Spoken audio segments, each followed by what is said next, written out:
কল্পনা করুন একজন দানব রাজা যিনি ছিলেন বিশ্বের সবচেয়ে শক্তিশালী, যিনি ভেবেছিলেন তিনি অমর এবং অজেয়। তিনি একদিন পৃথিবীর ভূমিকম্প সৃষ্টি করে ফেলেছিলেন। কিন্তু তিনি জানতেন না যে তিনি একটি চক্রান্তের শিকার হয়েছেন, একটি চক্রান্ত যা স্বয়ং ধ্বংসকর্তা শিব রচনা করেছিলেন। হিন্দু স্টোরি টেলসে আপনাদের স্বাগতম। আজকের এই বিস্ময়কর গল্পে আমরা উন্মোচন করব সেই রহস্যময় ঘটনা যখন রাবণ মহাদেবের বাসভূমি কৈলাস পর্বতকে নড়িয়ে দিয়েছিলেন। আমরা দেখব কেন শিব, যিনি ক্রোধানলে সমগ্র বিশ্ব ধ্বংস করতে পারেন, সেই শিব চুপচাপ বসেছিলেন এবং এক বিশাল পাথরের চাঁদি তার মাথার উপর তুলে দিলেন।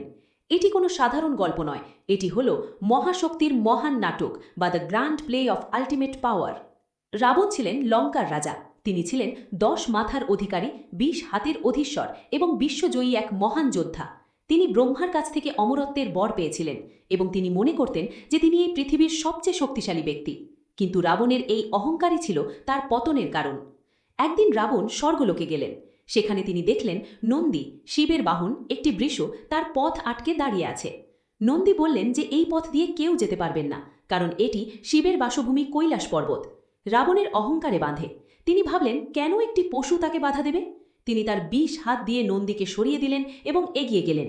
কিন্তু নন্দী শিবের বাহন ছিলেন এবং শিবের বাহনকে অপমান করা মানে শিবকে অপমান করা। রাবণ এই বিষয়টি ভুলে গিয়েছিলেন, কিন্তু এটি ছিল সেই মুহূর্ত যখন শিব একটি সিদ্ধান্ত নিলেন। তিনি রাবণকে একটি শিক্ষা দেবেন।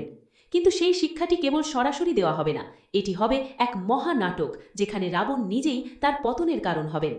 শিব যা জানতেন তা রাবণ জানতেন না। শিব জানতেন যে রাবণের অহংকার তাকে ধ্বংস করে দেবে, কিন্তু শিব চাইলেন যে রাবণ নিজেই নিজের অহংকারের কারণে পতন হোক। তাই শিব একটি নাটক রচনা করলেন। তিনি চাইলেন যে রাবণ কৈলাস পর্বতকে নাড়িয়ে দেখুক। কিন্তু কেন? কৈলাস পর্বত ছিল পৃথিবীর কেন্দ্রবিন্দু। এটি ছিল বিশ্বজনীন অক্ষ বা কসমিক অ্যাক্সেস, যার উপরে সমগ্র বিশ্ব ঘুরছিল। এটি ছিল স্থিরতার প্রতীক, এটি ছিল শক্তির উৎস, এবং এই পর্বতের উপরেই শিব বাস করতেন। রাবণ যখন এই কথা শুনলেন যে একটি পর্বত তার পথ আটকে দাঁড়িয়ে আছে, তার অহংকার আবার বাঁধে। রাবণ ভাবলেন তিনি যদি সমগ্র বিশ্ব জয় করতে পারেন তবে একটি পর্বত কেন তার পথে বাধা হবে। তিনি সিদ্ধান্ত নিলেন যে তিনি এই পর্বতকে সরিয়ে দেবেন। কিন্তু সে কিভাবে? একটি পর্বত কি এত সহজে সরানো যায়? রাবণ ছিলেন একজন মহান তপস্বী। তিনি জানতেন যে শক্তি কেবল পেশি বলে নয়, মনের শক্তিতেও আসে। তিনি তার 20 হাত দিয়ে কৈলাস পর্বতকে আঁকড়ে ধরলেন। তিনি তার সমস্ত শক্তি প্রয়োগ করলেন। তিনি চেঁচিয়ে উঠলেন এবং সেই শব্দে সমগ্র পৃথিবী কেঁপে উঠল। সমুদ্রের জল বাড়ল, ভূমিকম্প হল এবং কৈলাস পর্বতটি সত্যিই নড়তে শুরু করল। কিন্তু এখানেই ছিল শিবের চক্রান্ত। শিব কিন্তু চুপচাপ বসেছিলেন, তিনি কিছুই করলেন না। তিনি রাবণকে পর্বত নাড়িয়ে দেখতে দিলেন। কেন? কারণ শিব জানতেন যে রাবণের এই কর্মই তাকে শিক্ষা দেবে। কিন্তু কিভাবে? শিব তার পায়ের আঙুলটি কৈলাস পর্বতের ওপর রাখলেন, কেবল একটি মাত্র আঙুল, এবং সেই এক আঙুলের চাপে কৈলাস পর্বত যেন আরও ভারী হয়ে গেল। রাবণ যতই চেষ্টা করলেন ততই তিনি অনুভব করলেন যে পর্বতটি আরও ভারী হয়ে উঠছে। তার 20 হাতের শক্তি শেষ হয়ে গেল, তার পিঠ ভেঙে গেল, তার হাড়গুলো চূর্ণ হয়ে গেল এবং শেষ পর্যন্ত তিনি চিৎকার করে উঠলেন ভয়ঙ্কর যন্ত্রণায়। এখানেই ছিল শিবের শিক্ষা। শিব রাবণকে দেখালেন যে বিশ্বজয়ী শক্তি, 20 হাতের বল এবং সমগ্র বিশ্বের সম্পদ মিলেও ঐশ্বরিক শক্তির সামান্য একটি আঙুলের কাছে কিছুই নয়। শিব রাবণের অহংকারকে চূর্ণ করে দিলেন কেবল এক আঙুলে। কিন্তু এখানেই গল্প শেষ হয় না। শিব কি রাবণকে হত্যা করলেন? না, তিনি তাকে শিক্ষা দিলেন। শিব রাবণের চিৎকার শুনতে পেলেন এবং তিনি দয়া করলেন। তিনি কৈলাস পর্বতকে আবার স্বাভাবিক করে দিলেন। কিন্তু রাবণ তখন পাথরের চাঁদির নিচে চাপা পড়েছিলেন। রাবণ সেখান থেকে বের হতে পারলেন না। তিনি দিনের পর দিন, রাতের পর রাত সেই পাথরের চাঁদির নিচে চিৎকার করতে লাগলেন। তিনি বুঝতে পারলেন যে তিনি কতটা ক্ষুদ্র।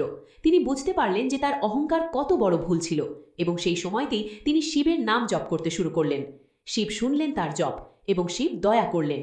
তিনি কৈলাস পর্বতকে একদম স্বাভাবিক করে দিলেন। রাবণ মুক্তি পেলেন। কিন্তু তিনি একজন ভিন্ন মানুষ হয়ে উঠলেন। তার অহংকার চূর্ণ হয়ে গিয়েছিল। তিনি বুঝতে পারলেন যে পৃথিবীতে এমন কিছু শক্তি আছে যার সামনে তিনি কিছুই নন। কিন্তু এখানেই সবচেয়ে গভীর প্রশ্ন, শিব কি রাবণকে পর্বত নাড়িয়ে দেখতে দিলেন? কেন তিনি প্রথম থেকেই তাকে আটকালেন না? কেন তিনি রাবণকে সেই ভয়ঙ্কর যন্ত্রণা দিলেন? উত্তর হল, শিব চাইলেন যে রাবণ নিজেই নিজের শিক্ষক হোক। শিব জানতেন যে কেউ যদি বলে যে তুমি ক্ষুদ্র, তাহলে সে তা বিশ্বাস করবে না। কিন্তু যদি সে নিজেই অনুভব করে যে সে কত ক্ষুদ্র, তাহলে সেই শিক্ষা চিরকাল থেকে যায়। শিব রাবণকে সেই অনুভূতি দিলেন। এই ঘটনা আমাদের শেখায় যে প্রকৃত শক্তি কখনো অহংকার প্রকাশ করে না। শিব ছিলেন বিশ্বের সবচেয়ে শক্তিশালী, কিন্তু তিনি চুপচাপ বসেছিলেন। তিনি রাবণের অহংকারকে চূর্ণ করে দিলেন কেবল এক আঙুলে। এটাই হলো মহাশক্তির চিহ্ন। যারা সত্যিই শক্তিশালী তারা কখনো নিজের শক্তি প্রদর্শন করেন না, কিন্তু যখন প্রয়োজন তখন এক নিমেষে সব শেষ করে দেন। আপনার কি মনে হয়, শিব কি রাবণকে খুব কঠোর শিক্ষা দিয়েছিলেন, নাকি রাবণ সেই শিক্ষা পাওয়ার যোগ্য ছিলেন? অহংকার বনাম বিনয়, এই দ্বন্দ্বে আপনার মতামত কি? আমাদের কমেন্ট বক্সে আপনার সুচিন্তিত মতামত জানান। রাবণ এবং শিবের এই বিস্ময়কর গল্প নিয়ে আপনাদের দৃষ্টিভঙ্গি শেয়ার করুন। যদি এই ধরনের দার্শনিক গল্প আপনাদের ভালো লেগে থাকে তাহলে হিন্দু স্টোরি টেলস সাবস্ক্রাইব করুন, শেয়ার করুন আপনার বন্ধুদের সাথে। দেখা হবে পরবর্তী ভিডিওতে। ধন্যবাদ।